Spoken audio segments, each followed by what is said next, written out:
What's up, guys? It's Jonathan with One Big Impact. So I've had a huge, massive problem, and we've changed out the radiator, the battery, the alternator, all these things with this new Honda Civic that I picked up.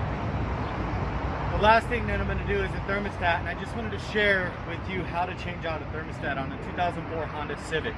Now, it's probably going to be pretty similar on a lot of different Hondas, or pretty much any foreign-made car, or any car in general, to be honest.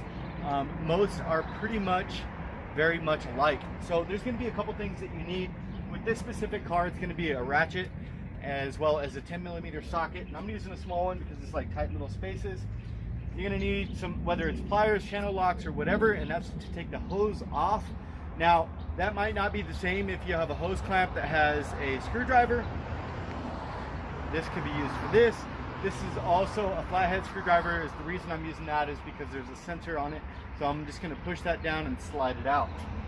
Now, the only things that you're going to need as far as changing this out, you don't need silicone or anything. You actually come, I bought mine at AutoZone. When you buy it, it comes with the gasket as well as the thermostat. Just make sure that you pick up, and I'll show you this real quick. I grabbed some. Stay there.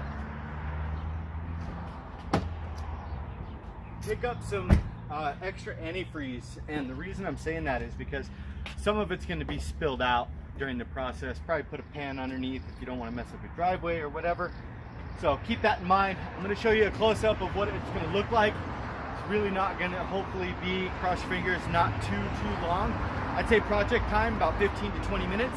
I'm going to whip it out, whip it back in, and then hopefully we're good to go. So cross our fingers that this fixes the problem. Let's check it out. Okay, so here's a little bit different of a view, just so you can see right here. This is what I was talking about as far as the hose clamp. The thermostat is actually going to be right down here. Okay, so it looks like I won't be doing that top one, but I'll be doing the bottom one, and I'll probably actually just leave it on, to be completely honest. But be warned, if your car is warm or hot, it's going to spill out hot radiator fluid, so be careful. That's going to be the 10mm bolt right there. Hopefully you can see it. And then there's going to be another one on the side, and you can see also the sensor right there. So as far as pulling that off, you're just going to push down on that, and I'm going to use my I can't really see it with the camera in my hand, but I'm going to use my little flathead screwdriver to get up under there and pull that sensor off. Just be real careful because the fluid is going to be hot. I really don't recommend doing this with a hot car. Mine is hot just because I'm crunched for time, but to be honest, that's just the way I'm going to have to do it. So I'm going to go ahead and get started. I'm going to take those bolts off. We're going to stop videoing so I can get it done as quickly as possible. Take those bolts off. Just make sure how you're pulling it out is how you're putting it back in. So when you look at that thermostat without pulling it all the way out, pay attention to what it looks like, whether it's faced in, faced out, because it's going to look different. Like if you look right here on the thermostat, depending on, you know, which side of this thermostat, is it facing in like that, or is it facing out? And just get it back in there. Usually they won't fit in the housing unless unless it's actually put in there the right way. Sorry, brain fart. But just in case, you still want to make sure that's going in, because if it's not in there the right way, it's definitely not going to do the same thing. And then make sure you put your gasket in there and get that lined up properly as well. All right, guys, so give it a few minutes and then we'll check back in. Okay, wanted to talk about something. I got this off. It looks like the top radiator hose did have to come off just to get out of my way. I was fooling around with the sensor for a little while trying to get it off, but then I realized it wasn't actually even needing to come off. To be honest, working on cars, I've learned that if you can leave as many things on as possible so that you don't have to guess where things are going back or try to find diagrams, it's better.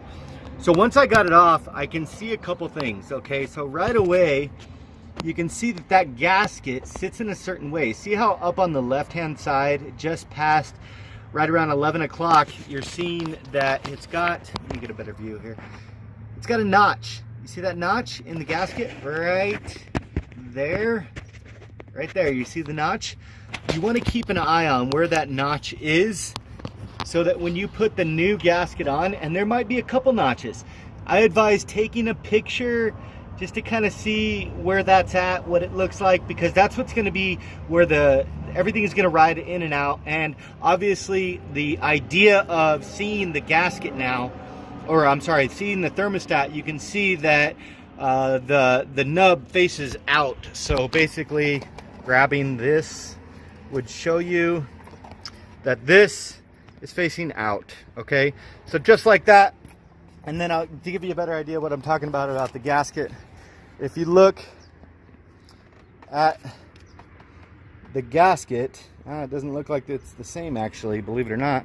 Honda 4 looks interesting. It's not the same, but that's okay. It looks like it's just a little bit different design. So what it looks like is this is going to be the notch. See the notch there?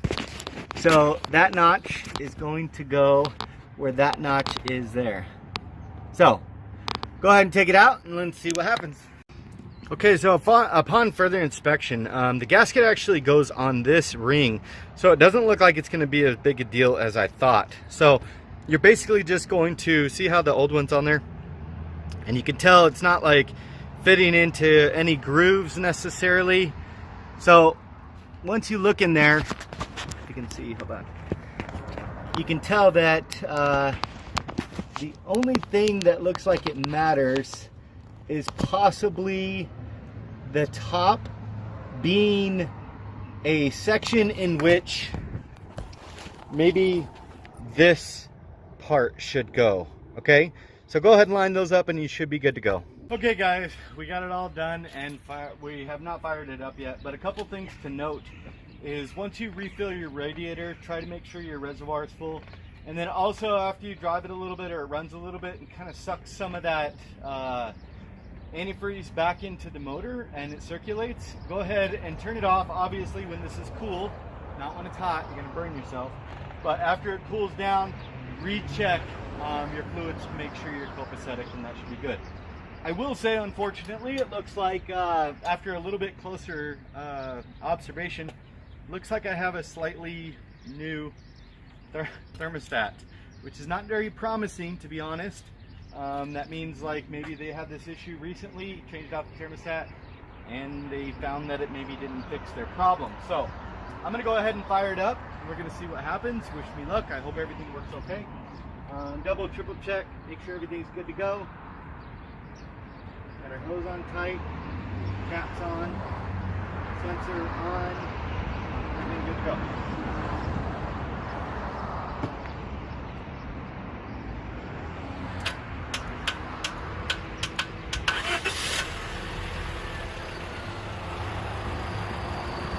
Yes, I see we have a starting issue too. I know.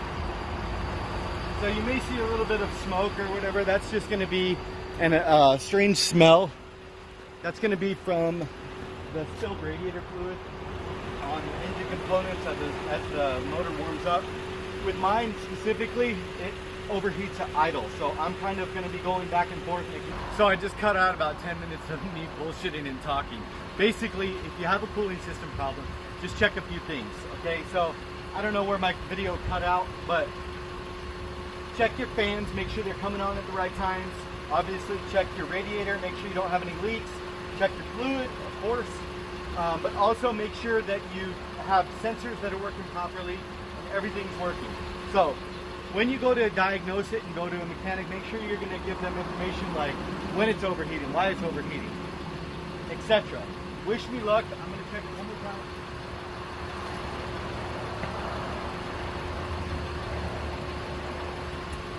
Seems to be holding temperature, really crossing my fingers, you guys. I need a break with this vehicle. I bought it last week and ended up being a slew of problems. So if you guys like our video, please like, share, comment, and subscribe to our channel. If you have any questions about information, we've done a lot of work on this car already so far. So just shoot me a message or put a comment in the section below. And subscribing and liking the video really does help. I hope this video helped you guys. Have a beautiful day. Be stronger than excuses, and remember to spread love, not hate. Peace.